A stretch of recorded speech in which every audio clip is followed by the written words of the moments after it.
मियाँ बीवी में से कोई ज़िना करे और फिर उनमें से किसी को पता चल जाए, उनमें से कोई एक दूसरे को अपनी गलती बता दे,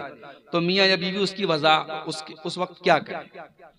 देखिए, शरीयत में ऐसे मौके पर अगर शौहर बीवी के ऊपर शक कर रहा है या उसने ज़िना करते हुए देखा है, मान लीजिए, या बीवी मान लीजिए इकरार ही कर लिया कि मैंने ज़िना किया है,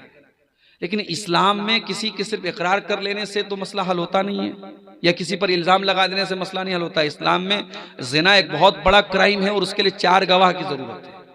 तो इस्लाम में एक तरीका बताया गया लिआन का।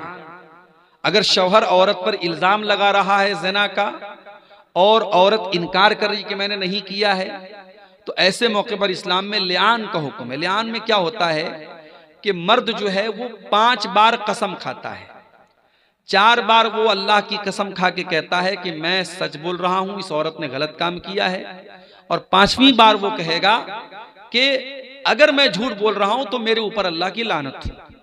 और फिर औरत भी 5 बार कसम खाएगी, 4 बार कसम खाएगी कि आदमी झूठ बोल रहा है, और 5वीं बार वो कसम खाएगी कि अगर मैं झूठ बोलूं तो मेरे ऊपर अल्लाह की लानत हो। तो ये उस सूरत में है जब शौहर बीवी पर इल्जाम लगा रहा हो और बीवी इनकार कर रही है। लेकिन सवाल में ये पूछा गया कि ज़िना किया है किसी ने,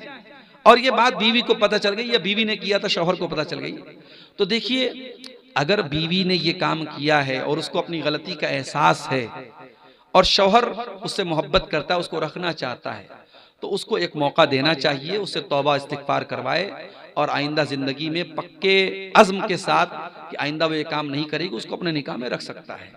और इसी तरीके से अगर शौहर ने ये काम किया है और उसको भी एहसास है तो अल्लाह ताला से तौबा कर ले। और जहां तक अगर अल्लाह ताला ने आपके गुनाह पर पर्दा डाला है तो आपके अपने गुनाह की नुमाइश करने की जरूरत नहीं है। आप अल्लाह ताला से तौबा कर लीजिए, ये आपके और अल्लाह के बीच का मामला हो जाएगा और यहाँ एक दूसरे को कोई सजा देने का कोई मामला नहीं है और निकाह दोनों का बाकी रहेगा।